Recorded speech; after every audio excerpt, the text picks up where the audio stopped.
A alocação dos fluidos é um aspecto muito importante do projeto de qualquer trocador de calor tubular, principalmente no casco e tubos, em qualquer modelo de trocador casco e tubos. E nesse caso aqui, pessoal, há muitos outros aspectos envolvidos, né, muitos outros quesitos e fatores envolvidos, além do que nós já vimos nos trocadores do tipo grampo. Então, vamos ver com bastante cuidado aqui esse tópico. E, primeiramente, é importante deixar claro que os itens, né, os critérios que eu vou comentar aqui, são baseados, nenhum deles é definitivo, eles são baseados, a própria ordenação de prioridade é baseada em histórico industrial, em regras heurísticas, e a aplicação desses critérios de decisão não é rígida, tá? Não é definitiva. Então não levem a ordenação, né, de prioridade de uma maneira tão ao pé da letra, tão invariante, porque cada projeto tem suas peculiaridades e a própria ordenação aqui de qual escolha se fazer nesse dado projeto pode ter que ceder a essas peculiaridades, ok? Então eu vou comentar aqui nessa listagem a prioridade, né, a determinação de alocação no tubo, tá? Então todos os comandos aqui dos itens são para alocação no tubo. Em primeiro lugar, cabe a gente apontar, né, como inegociável a questão da segurança do processo. Então todo engenheiro que está projetando um equipamento, não só trocador de calor, qualquer equipamento, precisa pensar na segurança do processo, na segurança patrimonial e segurança pessoal, física das pessoas, certo?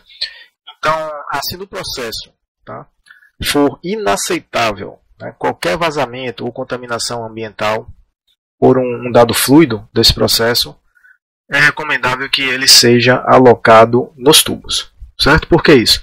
Porque se for alocado nos tubos e houver um vazamento no trocador, o casco funcionará como um vaso de contenção. Então o próprio casco vai conter o fluido, né? Esse fluido é muito perigoso, e acrescenta-se um tempo maior para a determinação desse vazamento, dessa falha, né? Por uma queda de pressão na linha, algum mau funcionamento de algum outro equipamento no processo, variações de temperatura, de concentração, etc.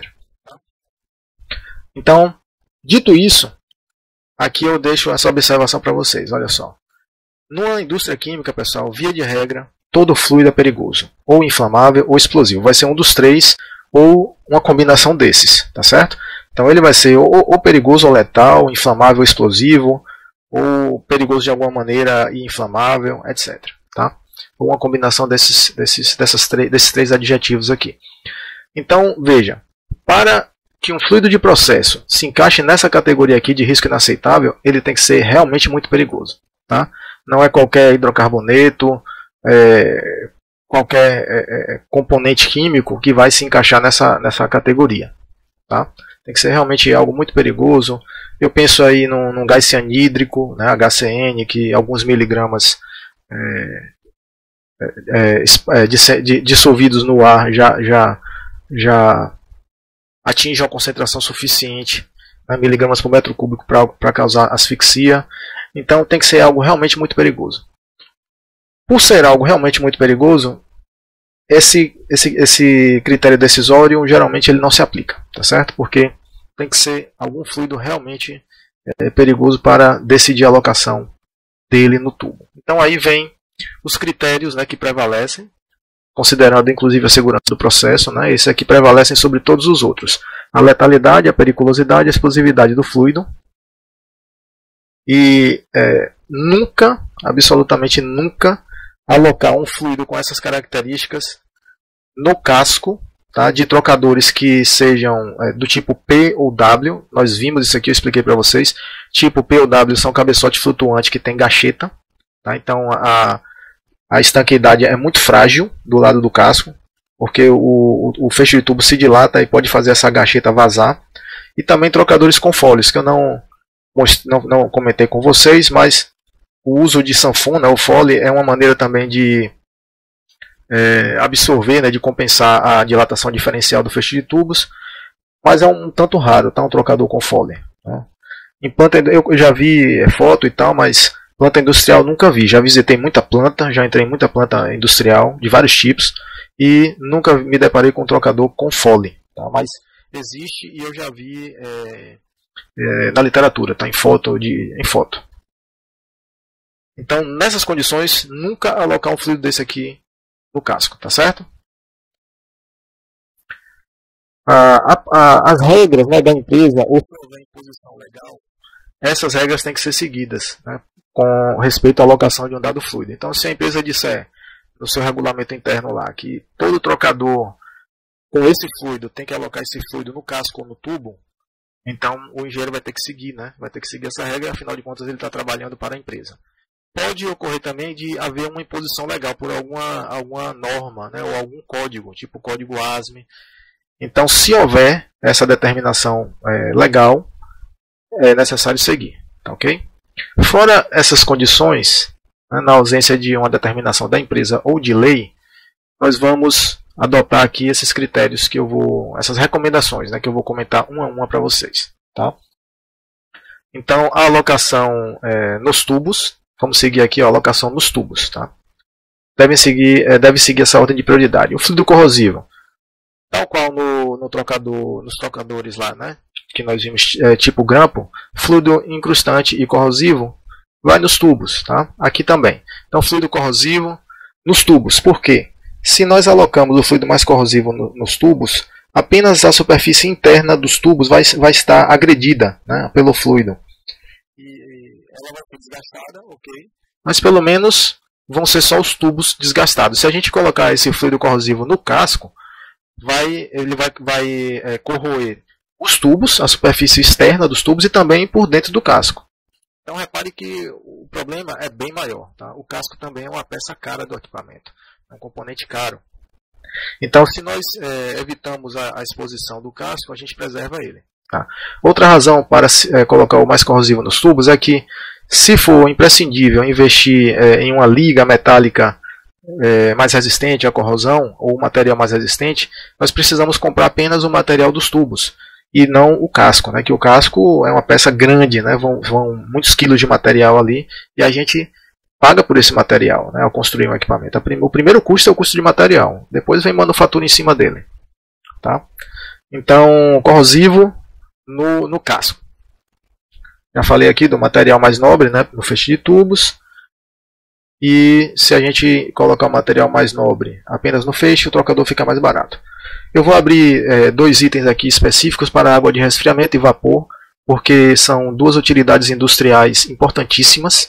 Quando a gente pensa em resfriamento de algum fluido de processo na indústria química, a primeira opção de resfriamento é água de resfriamento. Depois, com integração energética e melhorias de processo, você pode até utilizar uma corrente de processo para resfriar outra, mas o resfriamento mais simples é com água de resfriamento. Então, água de resfriamento, prioridade nos tubos, certo?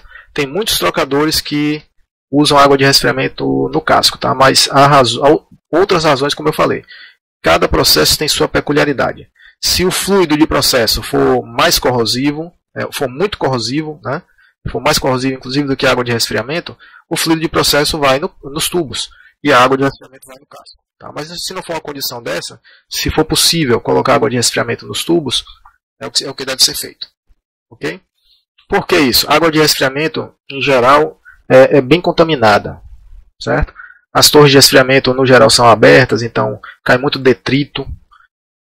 Existem os filtros e as peneiras quando a água sai da torre e vai para o processo, mas ainda assim tem detrito e a água de resfriamento ela é muito tratada, então tem sais, usa-se ácido e base para corrigir pH.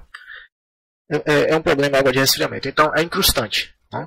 Se vai incrustar, vai ter que limpar. Então os tubos são mais acessíveis e tem a limpeza mais fácil. É menos tempo de trocador parado, né, desmontado e parado. E é mais fácil também desmontar os cabeçotes para ter acesso aos tubos. Muito mais fácil do que sacar o feixe. Então, água de resfriamento, preferência nos tubos. Facilita a limpeza. Né? E tem um outro aspecto aqui. Ó. No item B, eu comento para vocês terem noção, né, do efeito dessa alocação no coeficiente de transferência de calor global do trocador. Qual é o efeito? A água tende a ter, claro que depende da vazão, né? Mas possivelmente a água já terá um H de convecção elevado, certo? Então, se a água vai ter um H de convecção elevado, vamos investir na melhoria do H de convecção do outro fluido. E esse coeficiente de convecção do outro fluido ele pode ser melhorado se ele for alocado no casco. Porque no casco nós temos mais parâmetros de projeto para manipular. A gente pode mexer na distância entre chicanas, né, no passo de chicana, pode mexer no layout do tubo, triangular, quadrado, girado, etc. Certo? Então, temos mais liberdade de projeto na especificação, né, do casco, nos parâmetros de projeto do casco. Então, se a água for alocada nos tubos, a gente pode mexer mais nesses parâmetros do casco para melhorar o coeficiente global do outro fluido de processo e melhorar o coeficiente de convecção do outro fluido de processo e assim melhorar o coeficiente global do trocador. É outra utilidade industrial de suma importância, né? E quando se pensa em aquecer algum fluido de processo, se pensa logo em vapor, vapor d'água, né? E geralmente é vapor saturado. Tem preferência da alocação do vapor nos tubos, né? Por que isso? Primeiro porque o condensado, ou seja, a água condensada de vapor, a água quente, é muito corrosiva, tá, pessoal? É muito corrosiva e também pode ser incrustante. Se nós colocarmos o vapor para condensar nos tubos, melhor dizendo, o casco fica preservado. Ou seja, a corrosão no casco, ela vai, pelo menos pelo condensado de vapor, ela vai ser evitada, certo? E aí nós podemos usar tubos mais nobres, até para resistir mais a essa corrosão do condensado de vapor. Tem uma exceção importante aqui, que se refere aos refervedores de termosifão verticais. Nesse tipo de equipamento, que é um casque-tubos também, é um casque-tubos usado como refervedor na base de uma torre de destilação. Tá? Nesse tipo de aplicação, o vapor é alocado no casco, certo? Porque a convecção natural, passando por dentro dos tubos, enfrenta uma resistência fluidodinâmica menor, e aí o fluido recircula mais facilmente, né, pelas diferenças de densidade para o retorno à torre de destilação, certo? A torre de fracionamento. Então tem essa exceção aqui. Mas fora essa, vapor nos tubos tem a preferência. Quarto critério, incrustação. Então se o fluido suja, se ele gera depósito, se ele pode formar crusta no trocador, preferência nos tubos. Tá? Então, como eu já falei, o interior dos tubos é mais acessível, o tempo de manutenção é menor e tudo isso é custo, menores custos para limpeza mecânica e inspeção visual. Ok? Casco é mais difícil de limpar, até quimicamente é mais difícil. Aí você pode se perguntar, se eu vou usar um solvente ou uma solução ácida ou básica para limpar o casco, qual é o problema disso? Já que eu vou encher o casco com essa solução de limpeza e deixar ela circulando. O problema, pessoal, é o seguinte, que o casco, ele devido à complexidade estrutural, as fendas, né, os espaçamentos, as frestas entre chicana e o casco, entre chicana e tubinhos, em decorrência disso, existem muitos caminhos preferenciais no escoamento da solução de limpeza. E a existência desses caminhos preferenciais acaba gerando zona de estagnação. Ou seja, vai sempre ter locais do casco onde a limpeza, ainda que seja química, será ineficiente. Então as crostas vão permanecer lá. Ou seja, não é a solução absoluta a limpeza química. Tá? Ainda que haja um solvente ou uma mistura que esteja disponível para fazer essa limpeza, vai haver esse problema dos caminhos preferenciais, do escoamento e zona de estagnação. Ok? A passagem de fluido, essa aqui eu já falei, a questão da zona de estagnação, né? E reduz a eficiência da limpeza. Recomendação 5 se refere à viscosidade do fluido.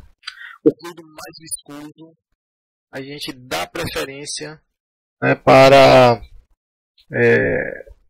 alocação nos tubos. Tá? E por que isso? Né? Porque as velocidades... Bom, primeiro, fluido viscoso vai indicar o quê? vai possivelmente indicar um número de Reynolds baixo, certo? Então, o número de Reynolds baixo está associado a uma baixa velocidade, tá? E escoamento laminar. Aí você pode perguntar, por que nós não reduzimos os diâmetros para aumentar a velocidade do fluido e aumentar o Reynolds?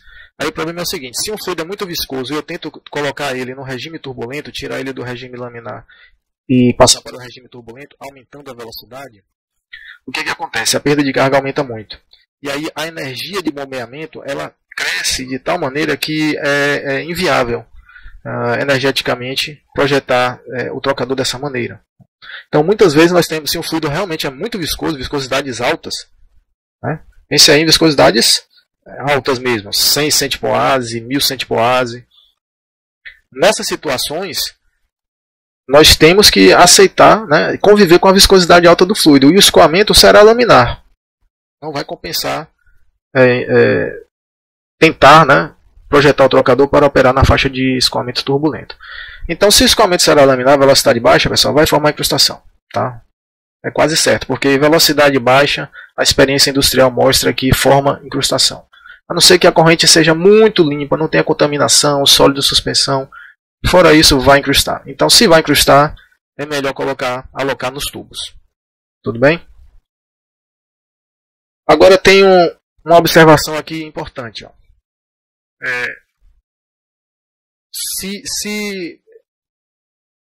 Bom, tem a questão da perda de carga que eu acabei de falar. Mas se realmente o cálculo da perda de carga for muito crucial para a operação do equipamento, quer dizer, se a gente for estimar a perda de carga e o nosso cálculo estiver incorreto, aí quando o trocador for colocado em operação, ele vai dar uma vazão menor do que a que a gente previu no projeto. Tá? Porque a gente calculou uma perda de carga e a perda de carga real do trocador operando foi maior. Como a bomba tem uma certa potência definida, se a perda de carga for maior, vocês lembram lá da curva de operação da bomba, curva de sistema, o que é que significa? O sistema vai operar numa vazão menor. Não é verdade? E aí o que é que acontece? Se for muito crítica essa questão da perda de carga com o fluido muito viscoso, é interessante também, essa é mais uma razão para alocar o fluido nos tubos. Tá certo? Por quê? Porque quando a gente calcula a perda de carga nos tubos, o resultado obtido pelas equações, usando o fator de atrito, a equação de Darcy-Weisbach, ele é mais confiável. Tá? Então a gente pode confiar mais. O cálculo da perda de carga no casco usa correlações que têm uma incerteza maior. Então o nosso risco de erro, a possibilidade de erro no projeto, ao calcular a perda de carga, é menor se a gente colocar esse fluido viscoso no casco. Tranquilo? Tem mais confiabilidade o cálculo da queda de pressão no casco. Item 6. Tem uma exceção aqui. Colocação do fluido mais viscoso no casco pode ser termicamente mais eficiente, uma vez que o espaçamento de chicana e o layout de tubos podem ser ajustados para produzir coeficientes de transferência de calor mais elevados. É aquela mesma situação lá da água de resfriamento. Tá? Com o fluido viscoso no casco, nós temos mais parâmetros do projeto para mexer. Né? O passo de chicana, o layout de tubo e tal. Então, se esse fluido viscoso ele é o controlante, ele tem um H menor de todos, ele é menor do que o da outra corrente, e está controlando a transferência de calor, ou seja, o coeficiente global é praticamente ao H de convecção desse fluido viscoso, pode ser interessante colocar ele no casco. Né? Você vê como, às vezes, a decisão é um pouco difusa, né? Complicada, porque se você colocar ele no casco, mexendo no passo da chicana, no layout dos tubos, talvez se consiga um trocador bem menor. Né? Um trocador bem menor significa um trocador mais barato. Então, já se torna, né, um cenário de projeto a ser testado esse aqui.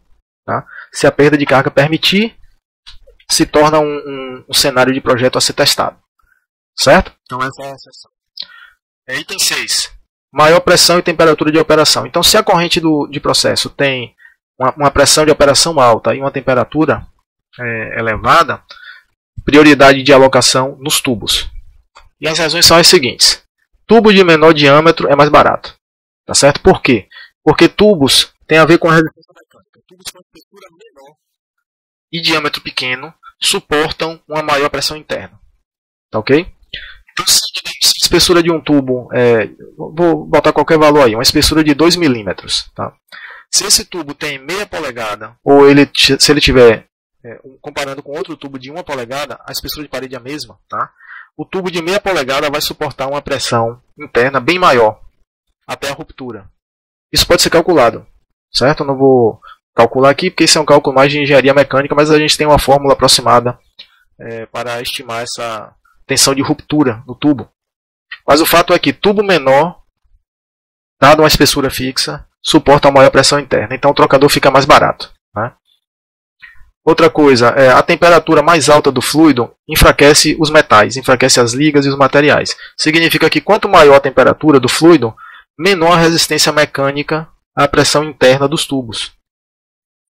Então, se eu coloco o fluido de maior temperatura de operação nos tubos, eu vou precisar fortalecer a espessura apenas dos tubos no feixe e não do casco. Veja que o casco já tem um diâmetro grande. Se eu colocar o casco para suportar uma pressão muito elevada, ele terá que ser muito grosso, né? A espessura muito grande porque o diâmetro dele é grande. Okay? Critério 7. Menor vazão vai nos tubos. Pode ser estranha essa recomendação aqui, mas há razões para isso. Né? Primeiramente, item A. Se a gente colocar menor vazão nos tubos, né, o trocador, né, tende a ser mais econômico. Aliás, aqui está trocado, viu? Aqui é maior vazão. Tá? Maior vazão. Viu? Fique atentos aí. Ó. Aqui é maior vazão. Maior. Tá? Maior vazão nos tubos. Por quê? Vou explicar por quê. Porque geralmente o trocador é mais econômico. Certo? Maior vazão nos tubos, o trocador é mais econômico. Aí por quê? Pela mesma razão, por essa mesma razão aqui, ó, dessa observação em vermelho. Ó. Porque a menor vazão no casco permite, né, bom, se a vazão é menor no casco, a velocidade vai tender a ser menor, correto? Velocidade menor, Reynolds menor, H de convecção menor. Como no casco nós temos mais parâmetros de projeto, né? O passo da chicana, o layout de tubo, o passo de tubo, todos esses parâmetros aí permitem aumentar o coeficiente de convecção se o fluido tem a vazão menor, né? Tem uma vazão baixa. Então no casco eu tenho mais condições como projetista de aumentar o H de convecção desse fluido de menor vazão, certo? E já o fluido, nos tubos eu não tenho toda essa parafernália de parâmetros de projeto não. O tubo, a única maneira de aumentar a velocidade é aumentando o número de passos de tubo. Pronto, a não ser que eu mude o diâmetro do feixe, né, dos tubos no feixe. Mas para diâmetros escolhidos, eu teria que aumentar o passo de tubo, certo? Então maior vazão recomenda-se nos tubos, maior, viu? Olha aqui, ó. Não é menor não, é maior, tá? O item B, né? Sim, tem um problema também que no casco, né, como o fluido cruza o feixe de tubos, né, o fluido do casco, uma velocidade muito elevada no casco pode causar vibração do feixe, certo? E a vibração causa desgaste e pode causar até perfuração do feixe de tubos, né? Assim sendo, faz sentido também colocar maior vazão nos tubos, certo? Item 8. Queda de pressão estrita. Aqui no caso, se o limite de queda de pressão permitida é muito baixo, é muito sensível, né, a determinação dessa queda de pressão, é recomendável que esse fluido que tem a queda de pressão permitida muito estrita, muito limitada, é interessante que ele seja alocado nos tubos. Tá? Nos tubos. Por quê? Porque nos tubos eu tenho mais segurança da queda de pressão, do cálculo que eu fizer. Certo? Eu tenho uma incerteza maior no casco. Então, se eu errar nesse cálculo da queda de pressão, quando eu mandar construir o trocador, se der problema, vai ter que trocar a bomba, nem sempre vai ser possível fazer isso, né, aumentar a potência da bomba. Então, por segurança, pode ser, né, recomendado que eu aloque, por essa simples razão, esse fluido de queda de pressão sensível nos tubos. Certo? Um outro critério com prioridade baixa, né, é o fluido mais quente. Fluido mais quente, alocação preferencial nos tubos. Por que isso? Primeiro, item A. Né? A temperatura do fluido quente, se for acima da temperatura ambiente, ele vai perder energia para o ambiente, tá? E essa energia, se eu quero que essa energia vá para o outro fluido, alocar ele dentro dos tubos já vai fazer com que o fluido do casco funcione como isolamento térmico, né? Porque vai ficar circundando o fluido quente dos tubos. Tá? E ainda assim, o isolamento térmico do equipamento, se for necessário, ele vai ser de menor custo, para diminuir a perda de energia para o ambiente. Certo? A menor temperatura externa da superfície do casco melhora a segurança dos funcionários da planta. Às vezes um equipamento de processo ele tem que ser isolado por questão de segurança de pessoal. Tá? Então, se o equipamento ele é muito quente e é possível colocar e circula pessoas perto dele, pode ser recomendado colocar um isolante térmico para poder reduzir essa temperatura e ninguém se encostar no equipamento e se ferir. Tá? Item B. Item C. A temperatura de operação mais alta reduz a resistência do material a tensões mecânicas. Já vimos esse efeito em itens anteriores. Né? E aí o que acontece? A espessura, se eu coloco o fluido mais quente nos tubos, a espessura do tubo não terá que ser aumentada por questão de resistência mecânica. Certo? Então podemos usar um tubo fino, um tubo de espessura padrão, né? Um schedule 40, por exemplo, escala 40. Não precisamos recorrer a escalas maiores de espessura. Tá? Tem uma exceção aqui, nos refrigeradores industriais, nos chillers. Certo? Em um chiller é frequente se colocar o fluido refrigerante no tubo. Né? O fluido refrigerante é o mais frio. Certo? Item 10. A faixa de variação de temperatura. Né? Nesse caso aqui, um fluido que tem uma faixa grande, né? Uma faixa de variação de temperatura grande, ou seja, o ΔT entre a temperatura de entrada e a temperatura de saída alto. Nesse caso aqui, a alocação vai depender do tipo de trocador. Eu vou comentar. Bom, dependendo do tipo do trocador, a temperatura a variação de temperatura entre a entrada e a saída do fluido pode ditar a alocação. Então veja, pessoal, que esse critério, embora ele esteja aqui no 10, há situações em que ele vai prevalecer sobre os outros, certo? Simplesmente porque se eu não prestar atenção nessa dilatação diferencial devido à alta variação de temperatura, pode ocorrer rompimento de tubo. Pode acontecer rompimento dos espelhos, os tubos podem se soltar. E aí o trocador ele vai sofrer uma falha catastrófica. Ok? Então, nesse tipo nessa situação, né, em que eu tenho um ΔT muito elevado, vejam que pela norma tema, o ΔT máximo dentro da norma é 100 graus. Né? Então, se eu tiver até um serviço superior a 100 graus, eu já vou estar dimensionando fora da norma. Ou então eu divido o serviço em vários trocadores em série, para que em cada trocador o delta não supere 100 graus. Mas um delta de 100 graus já é um delta elevado. Tá? Então o que acontece? Se o trocador tem cabeçote flutuante ou o tubo é do tipo U, certo? O cabeçote flutuante aqui é o cabeçote não o POW, né? Aliás, pode até ser o POW se o fluido não for letal, muito perigoso. Mas o cabeçote tipo S, tipo P, ou tubo em U. Então, nesses casos aqui, esse fluido de ΔT elevado, de uma faixa de variação de temperatura elevada, deve ser alocado nos tubos. Tá? Nos tubos. Tranquilo? Por que nos tubos? Porque o cabeçote está lá justamente para suportar essa dilatação diferencial excessiva. Né? Então, o design, o modelo do equipamento já é feito para isso.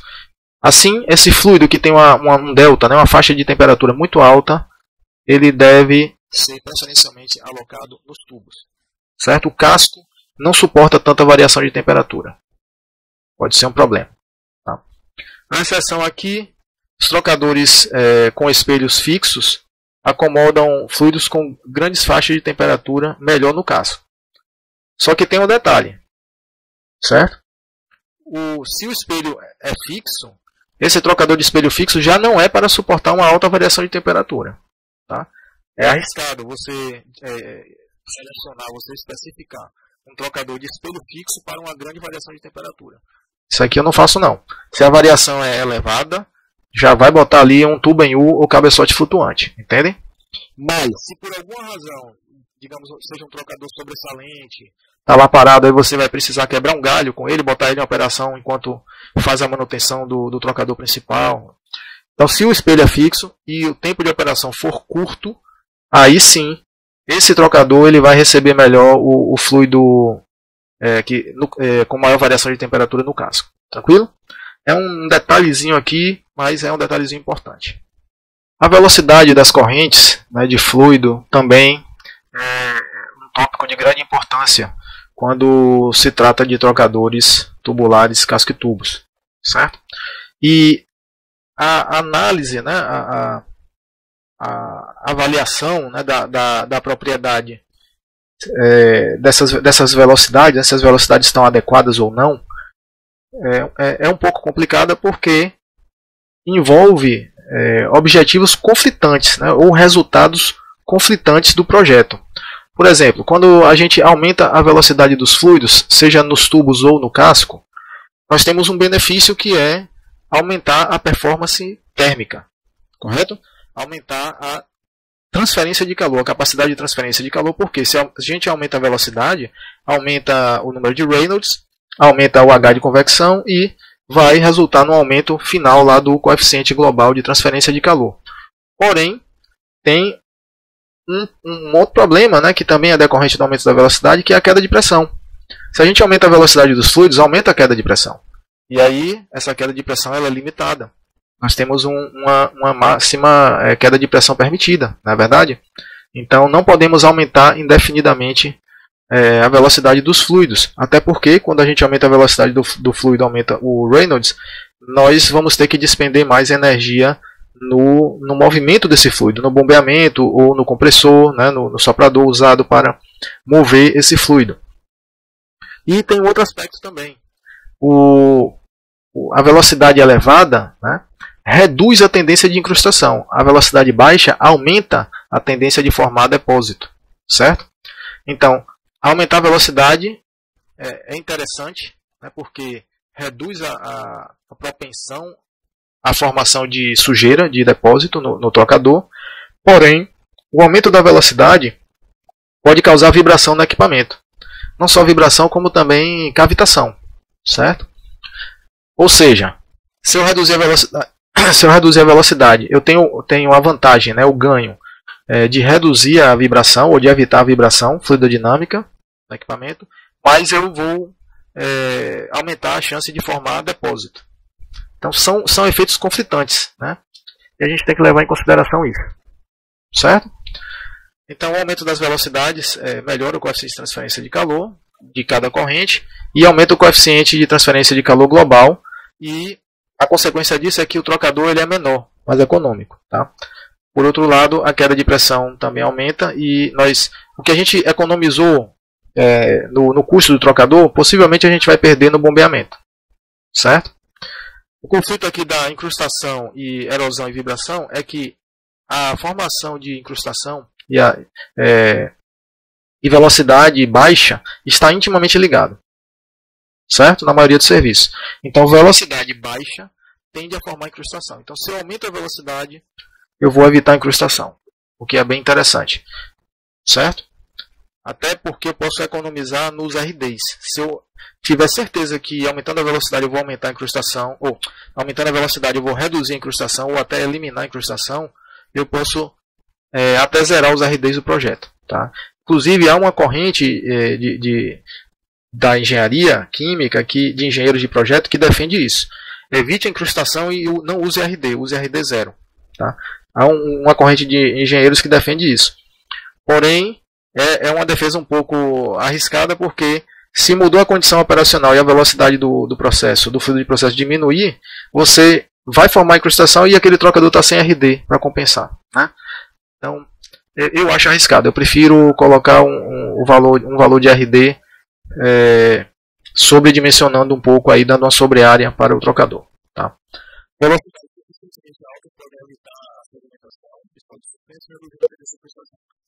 Porém, a velocidade alta pode causar erosão, vibrações mecânicas, ruídos, né, devido à turbulência, aos vórtices turbulentos, que acabam por danificar o trocador rapidamente. Então tem que ter cuidado com essa questão, tá? Nem uma velocidade tão baixa, nem uma velocidade tão alta. Essa tabela aqui é só uma tabela sugerida, né? De valores sugeridos baseados em heurística industrial. Isso aqui está em manuais de projeto, né? Na literatura de projeto térmico. A tabela especifica velocidades recomendadas para líquido ou para gases, vapor ou gases aqui no geral, tá?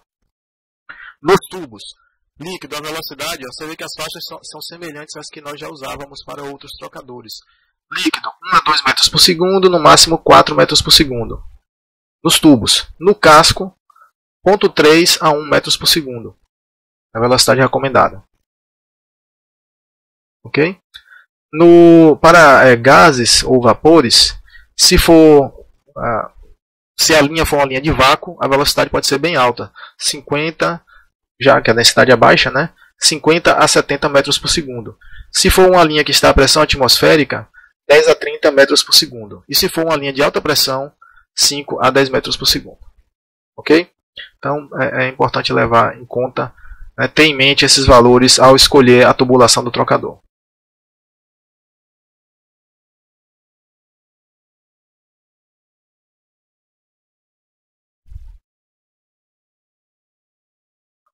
Olá pessoal, o tópico de hoje que nós vamos ver é a quantidade de tubos dentro do equipamento, dentro do trocador, tá?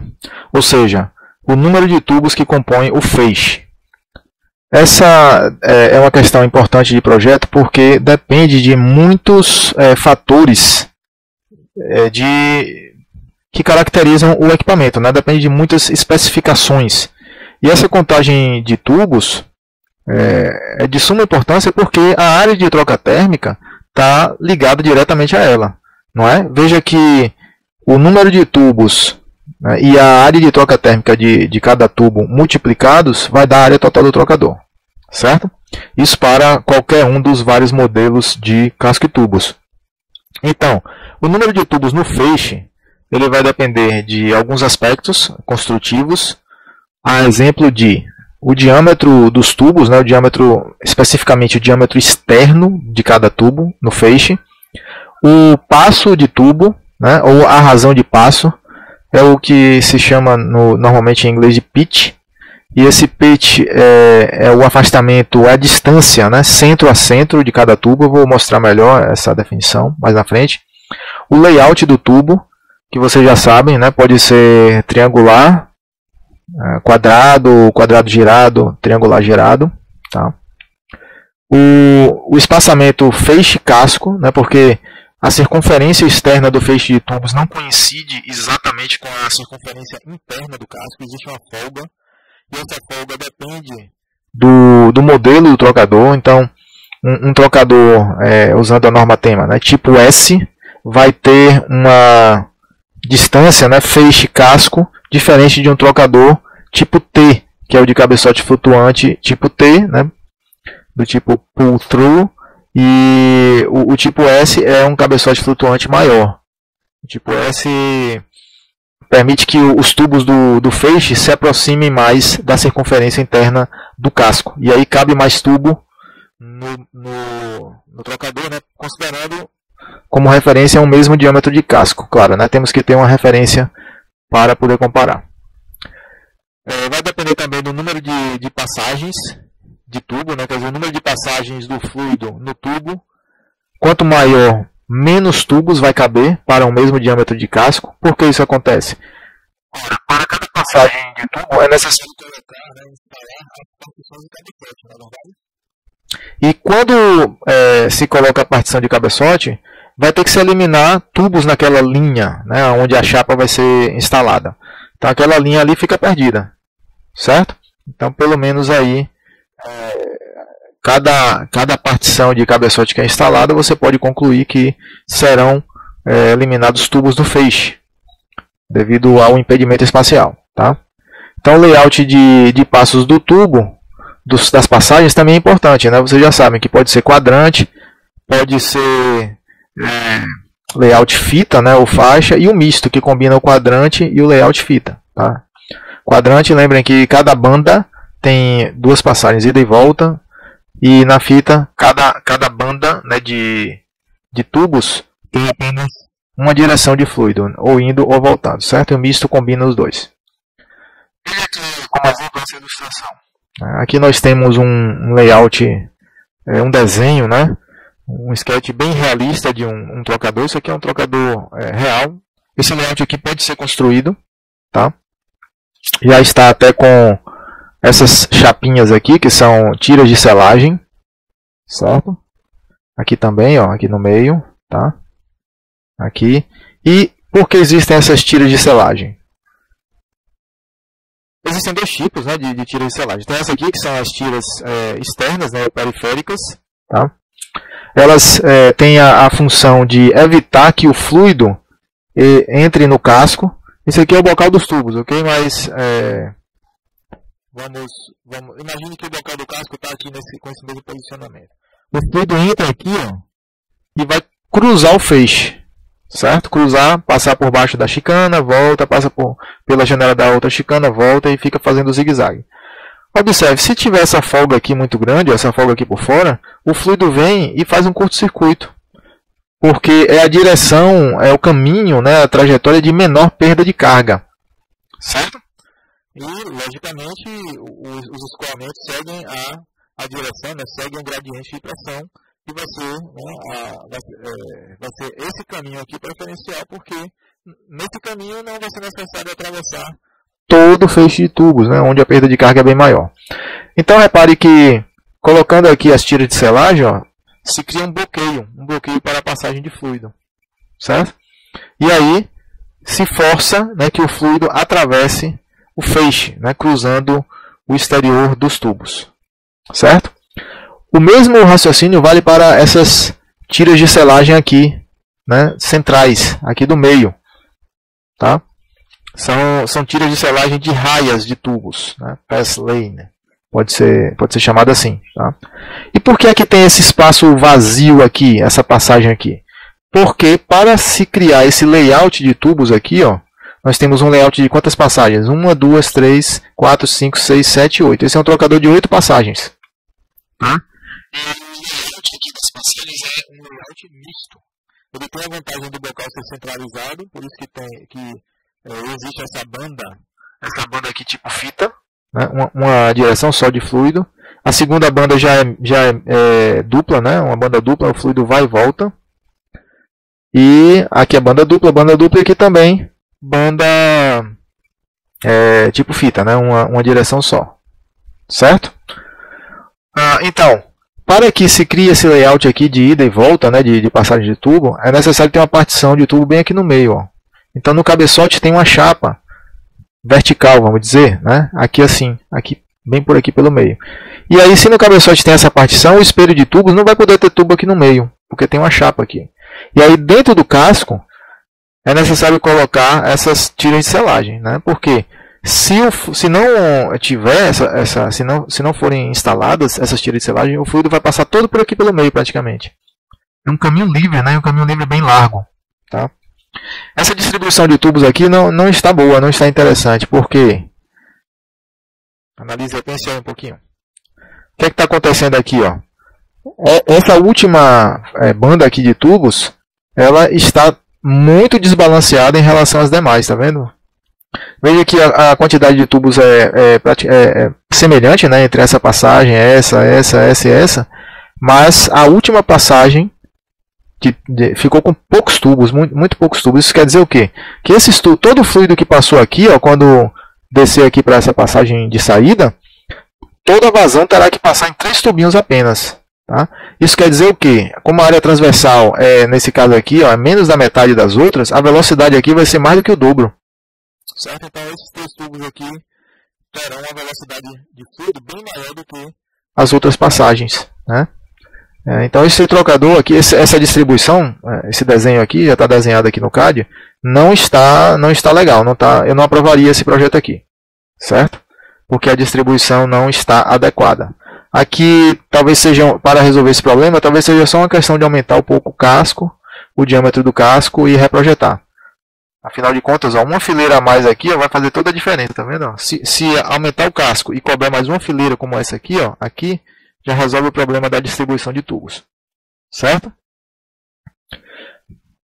Então, nós temos também aqui os tirantes. Ó. Olha só, 1, 2, 3, 4 tirantes distribuídos, né, de uma maneira com um bom afastamento entre eles para dar estabilidade às chicanas e ao suporte de tubo.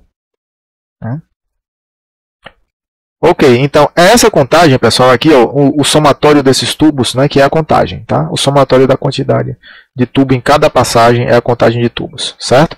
Nós precisamos ter uma estimativa desse número de tubos antes de fazer o desenho final, né, no CAD. Por quê?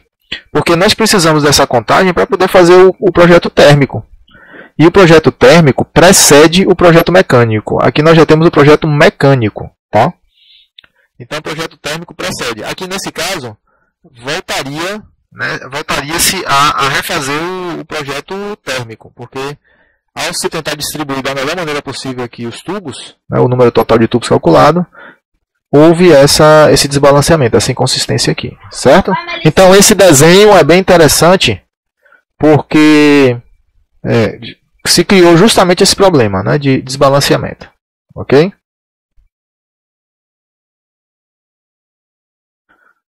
Bom, para um determinado casco, o número máximo de tubos, né, que pode ser alojado, né, dentro da circunferência do casco, não será exatamente o que a gente usou no projeto, certo?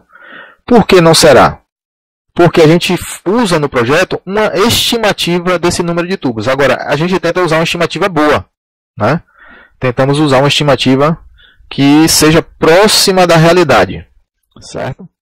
Então, usando essa estimativa, não há garantia de que o trocador que vai ser construído vai realmente possuir esse número de tubos.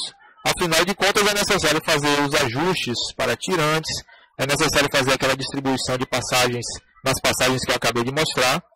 E aí, ao se fazer esses ajustes, o que acontece? O número de tubos usado no projeto térmico será alterado. Certo? E fatalmente é uma redução essa alteração, nunca aumenta, sempre diminui, tá certo? Então é necessário que haja uma margem de área para que no projeto mecânico essa redução não leve ao descarte do projeto, porque se a redução for muito grande, digamos uma redução até 5%, é aceitável. O trocador tem que ter mais margem do que isso. Mas uma redução já de tubo que vai chegar a 10%, não está legal esse projeto, tem que refazer. Tá? Então é necessário abrir espaço também para os bocais, instalar a chapa de impacto. Vocês já sabem o que é a chapa de impacto, ou também chamada de placa corta-jato. Essa chapa, quando ela é colocada, ela ocupa espaço e às vezes precisa tirar uma fileira de tubos, né? Tanto no bocal de entrada como no bocal de saída. Se não houver uma folga suficiente, feixe casco, é necessário tirar uma fileira, certo? Incluir tolerâncias, né, para pressão operacional e corrosão. Acomodar características estruturais, como as divisões, né, de passagem, ou partições de cabeçote, né, as tiras de selagem, que eu já falei, e também levam à remoção de tubos, certo? Então, a contagem final só poderá ser determinada após o projeto mecânico, ok? Um parâmetro muito importante, né, nessa contagem de tubos, né, no número de tubos do feixe, é a razão do passo. Tá? A razão do passo de tubo. O passo de tubo, também chamado de pitch, nós vamos simbolizar por PT. Certo? E o PT, o pitch, né, o pitch, pitch de tubo, essa medida é a distância centro a centro entre tubos vizinhos. Então você pega o centro de um tubo, o centro do tubo vizinho, mede essa distância, é o passo, tá? É o passo de tubo, o pitch. É óbvio que para um casco, né, um diâmetro de casco fixo, estabelecido, se eu aumentar o PT, aumentar o pitch, o que é que vai acontecer? Vai caber menos tubos nesse casco, concordam? Não é porque se eu aumentar o pitch, os tubos estarão mais afastados, mais distantes uns dos outros. E aí é claro que nessa situação, para um diâmetro de casco definido, vai caber menos tubos, né, nesse casco, certo? Uma outra forma de representar afastamento entre os tubos é a razão de passo, que nós vamos simbolizar por PTR, né? Pitch Ratio, tá? O ratio, como quiser chamar, certo? Então, né, no inglês, né?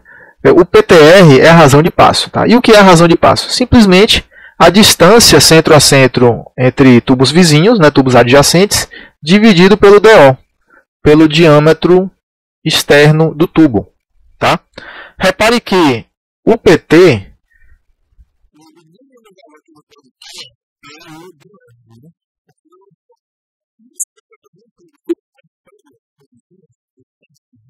tá? Nós vamos ter a distância centro a centro como sendo o próprio DO, na verdade. Não é porque você tem o raio, né, o raio externo do tubo, de um tubo, e o raio externo do outro tubo. Duas vezes esse raio externo é o DO. Portanto, o PTR, no mínimo será igual a 1. Na verdade, você não vai poder aproximar dois tubos colocando numa distância menor, né, centro a centro, do que o DO. Certo? Então, o pitch sempre será maior o PTR sempre será maior do que 1. O pitch, no mínimo, ele será igual ao DO, no mínimo. Tá? Se tiver qualquer afastamento entre a superfície externa de um tubo e outro vizinho, o PT será maior do que DO. Tranquilo? Então, repare, para um determinado número de cascos, isso aqui eu já falei, né? Caberá mais tubos se a razão de passo for menor. Né? Porque uma razão de passo menor significa que o PT é menor para um DO fixo. Tá? Certo?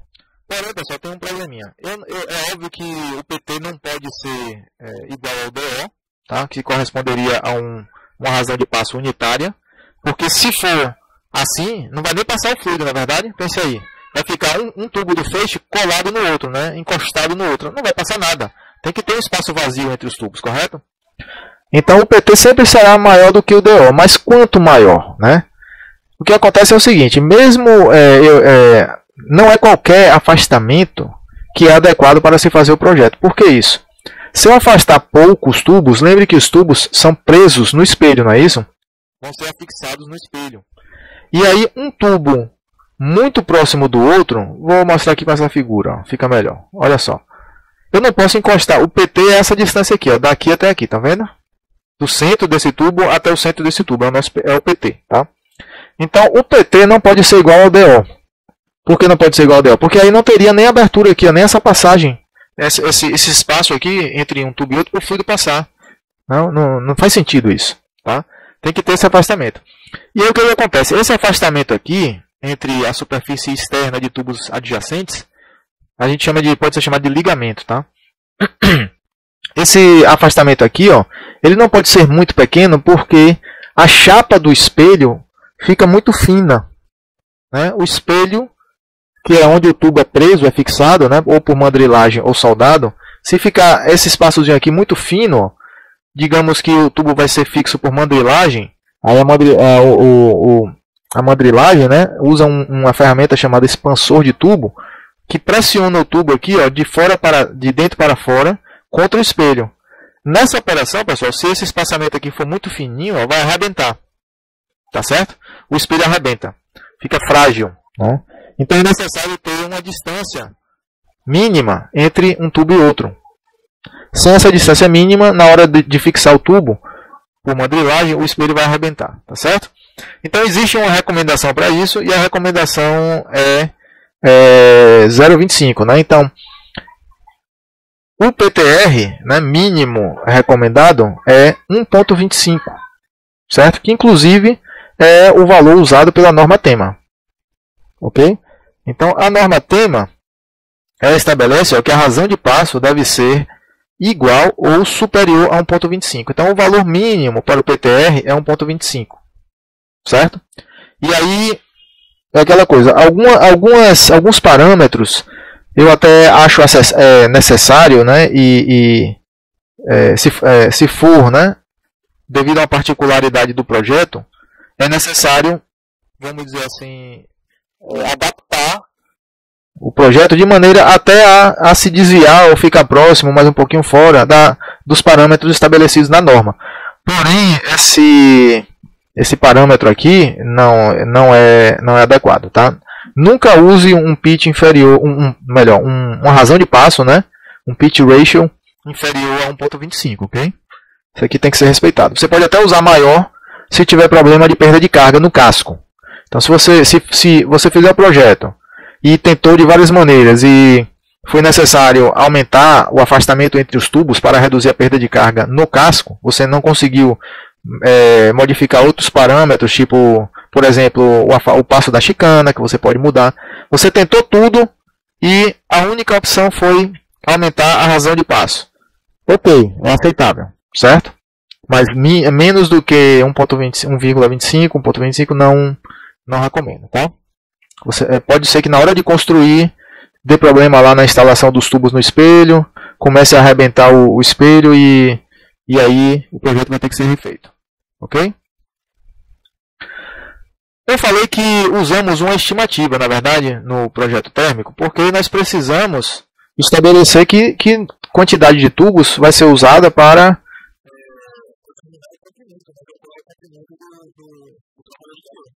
certo? E uma das maneiras de realizar essa estimativa é usar essa equação aqui.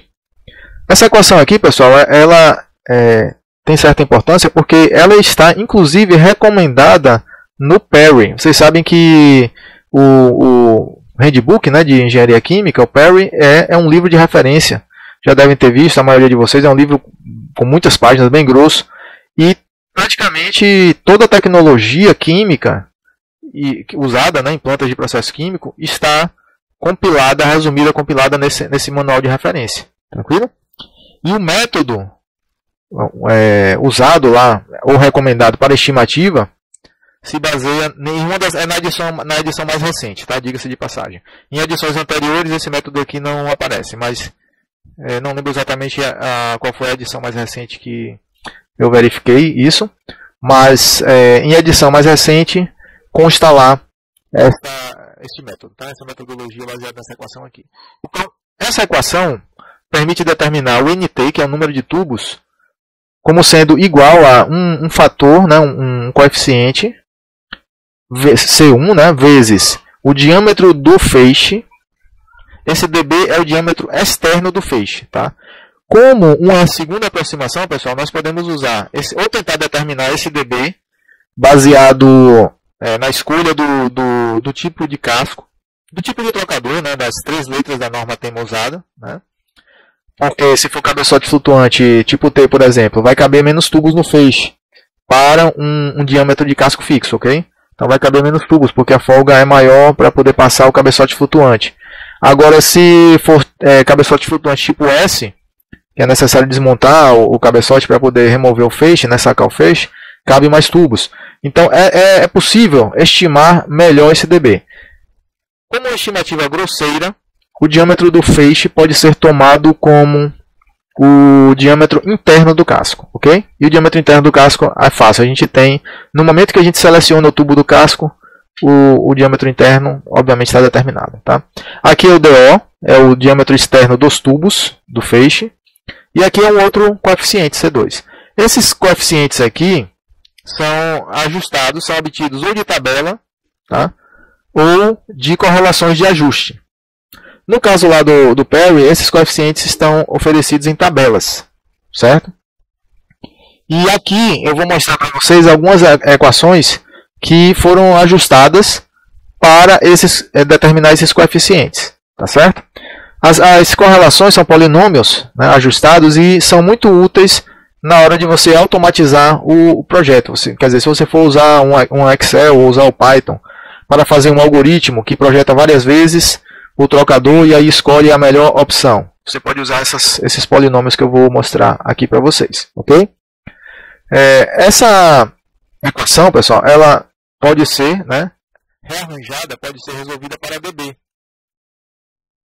Nesse formato aqui, você pode responder a seguinte pergunta: qual é o diâmetro de casco necessário para caber NT tubos com o DO dado?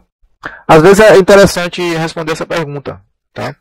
Às vezes é importante porque você, ao testar vários cenários de projeto, você pode necessitar dessa resposta, né? Para um dado diâmetro de casco, qual o número de tubos que eu posso colocar aqui? Isso acontece muito quando nós temos limitação de espaço, né? O espaço físico do diâmetro do casco, né?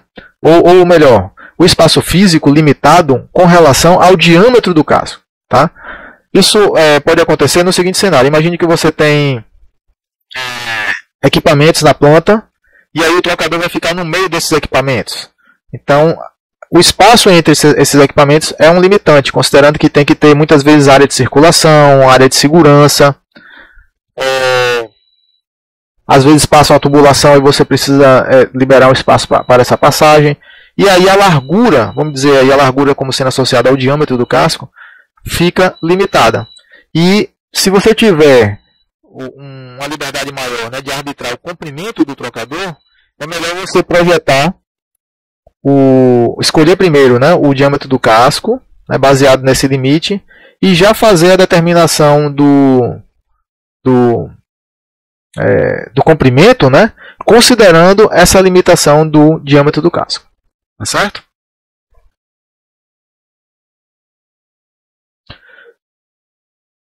Importante aqui, pessoal. Todas essas equações são baseadas no 1.25, tá? No 1,25. Vejam aqui, ó. O pitch, né, de tubo igual a 1.25 vezes o DO, ok? Então, essas equações aqui são apenas, isso é importante, tá, pessoal? É exclusiva para a razão de passo, né, o pitch ratio 1.25. Então, veja que se acontecer, né, se ocorrer aquela situação de perda de carga excessiva no casco, você não vai poder manipular o afastamento entre os tubos para tentar resolver esse problema da perda de carga excessiva, né, pelo menos usando essas correlações, certo? Você pode fazer isso recorrendo a cálculos geométricos ou a outros métodos de estimativa do NT. Tranquilo? Observe que o diâmetro interno do casco é normalmente maior. Tá, isso foi o que eu falei com relação à aproximação do diâmetro externo, né, do feixe, como sendo o diâmetro interno do casco. Tá? Então, o ds, né, que é o diâmetro externo do casco, não é exatamente igual ao dB. Certo? Não é exatamente. Essa diferença pode ser pequena, né, até em trocadores pequenos pode ser de alguns, assim, poucos centímetros, mas em trocadores grandes pode ser tão grande quanto 10 centímetros ou mais. Certo? É preciso levar em conta isso. O layout triangular, né, é diferente do layout quadrado, claro, né? O passo triangular vai caber mais tubos para um dado casco do que o passo quadrado. E aí, se você optar no projeto por um passo triangular, o C1 pode ser determinado por esse polinômio e o C2 pode ser determinado por esse polinômio, certo? O layout quadrado, nesse caso, né, deve-se determinar o C1 por esse polinômio aqui. Veja que os polinômios, pessoal, são baseados nessa variável NTP. O NTP é o número de passagem de tubo, certo? NTP, número de passagem de tubo, Tube Pass. E o que acontece? Você vai verificar, se você comparar resultados, que aumentar o número de passagens de tubo implica em reduzir o número de tubos que vão caber no casco. Certo? Então, aumentar o NTP reduz o NT, como a gente havia discutido, né? Porque quanto mais passagem de tubo, mais partições de cabeçote, e aí mais partições de cabeçote, menos tubos, né? Porque tem que liberar ali aquela linha. Tranquilo? Essa correlação ela é bastante... a estimativa é boa, tá? Se não me engano, pelo que eu recordo, lá no Perry reporta que a estimativa está dentro de 5% de aproximação da realidade. Tá? É por isso que é necessário, pessoal, usar todos esses números aqui no polinômio, tá certo? Porque quando a gente trunca esse polinômio aqui, a exatidão do C1 e C2 cai rápido, certo? É necessário programar, né, se for usar isso aqui, programar todos os coeficientes aqui do polinômio, tá? Uma outra maneira de estimar a contagem de tubos no trocador é usando, né, a tabela de contagem de tubo. Certo? Nesse método, pessoal, o que é que nós fazemos? Nós recorrimos, né, a tabelas padronizadas de contagem de tubos. Essas tabelas aqui são fornecidas, muitas vezes os fabricantes de trocadores de calor, nos seus sites, publicam essas tabelas de contagem. Na norma tema também existe uma tabela de contagem. Tá? E nós podemos estimar, né, também com boa exatidão o número de tubos, dado que seja conhecido o diâmetro interno do casco, né, o Shell ID, o diâmetro externo dos tubos, né, o OD do tubo, o ID do casco, o OD do tubo, claro. Quanto maior o diâmetro externo, menos tubos vai caber para um dado casco. O passo de tubo, ou seja, o afastamento centro a centro dos tubos e o número de passagens. Então veja que todas essas informações coincidem com aquelas necessárias na correlação, não é verdade? E aí veja como é que a gente usa uma tabela dessa, olha só. A gente vem aqui, digamos, foi escolhido um casco de 12 polegadas diâmetro interno, certo? Veja que aqui já é o próprio diâmetro interno, tá? O diâmetro interno exato. O NPS do casco não vai ser necessariamente 12, pode ser diferente. Tá? Então aqui 12 polegadas, aqui 13 polegadas e 1/4. Então você vem aqui, ó, digamos, escolheu 12 polegadas. Qual é o diâmetro externo, né, dos tubos? Tá? 0,75 polegadas, certo? 3/4, né? E qual é o passo de tubo? O afastamento centro a centro? 1 polegada. Pronto. Com esta configuração aqui, e se o trocador tiver, veja que há várias opções aqui, ó, uma passagem, 1, 2, 4, 6, 8 passagens. Se o trocador tiver, digamos, 4 passagens nos tubos, caberá nesse casco 68 tubos, tá vendo? Okay. Se o trocador tiver 6 passagens, desculpe, ainda assim caberá 68 tubos. Quer dizer, né, conforme aqui, ó, essa informação, de 4 para 6 passagens não reduziu o número de tubos. Mas se o trocador tiver 8 passagens, a contagem já cai para 60 tubos. Estão vendo? As tabelas, pessoal, são bem realistas, tá? Porque os cenários mostrados aqui, eles podem ser testados um a um no desenho, né? Fazendo o desenho no AutoCAD, no CAD, e verificando lá quantos tubos vão caber naquele casco. Então, a tabela é bem confiável, tá certo? A contagem de tubos nas tabelas é bem confiável. A divergência entre a construção final do trocador e o valor, né, estimativo usado no projeto térmico vai tender a ser pequena, essa divergência. Claro que a tabela é inconveniente, né, para você realizar, né, otimização de projeto, fazer um cálculo automatizado, né, programado. A tabela pode ser programada, claro, é possível fazer uma consulta na tabela. É uma consulta lenta, muito mais lenta do que calcular aquela correlação lá em cima. Tranquilo? Mas a contagem de tubos, o valor da contagem, né, o número de tubos, é mais confiável, é mais realista. Tá? Outra coisa importante, reparem, ó, essa tabela aqui ela é apenas para passo de tubo quadrado ou quadrado girado. Ok? É o layout quadrado ou quadrado girado. Triangular não corresponde a essa tabela aqui. É outra tabela. Por exemplo, essa aqui, ó. Passo triangular, layout triangular. Você tem aqui as colunas com as mesmas informações, né? Shell ID, tubo OD, passo de tubo, passagens, número de passagens e a contagem de tubo. Veja só uma comparação interessante, ó. 12 polegadas de casco foi o que nós testamos ali, né? No caso da tabela anterior. 12 polegadas, 3/4, né? 0,75 polegadas de OD, do tubo do feixe. O passo de tubo, deixa eu ver se é o mesmo. O passo de tubo,